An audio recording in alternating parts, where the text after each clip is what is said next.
الحرب العالمية الثانية والحرب العالمية الأولى في القرن اللي فات. كانت القوة فين؟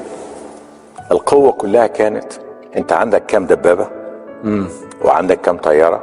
جات اليابان بعد الحرب العالمية الثانية غيرت المعايير، قالت أنا ما عنديش جيش خالص، وممنوع أن أنا يكون عندي جيش بالطريقة اللي هي التقليدية، بس أنا هغير في العقل الياباني وهشتغل وهأنتج، وهيبقى المنتج بتاعي أحسن منتج في العالم.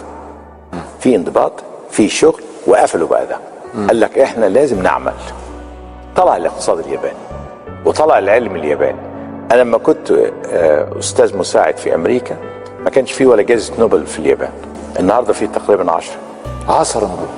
دول حجم الدولة، لان اصبحت الدولة عندها عقيدة طبعا. اذا ما كانتش هتعمل كده مش هتغير الاقتصاد العالمي بتاعها او الاقتصاد اللي بتاعها ان هو يأثر على السوق العالمي.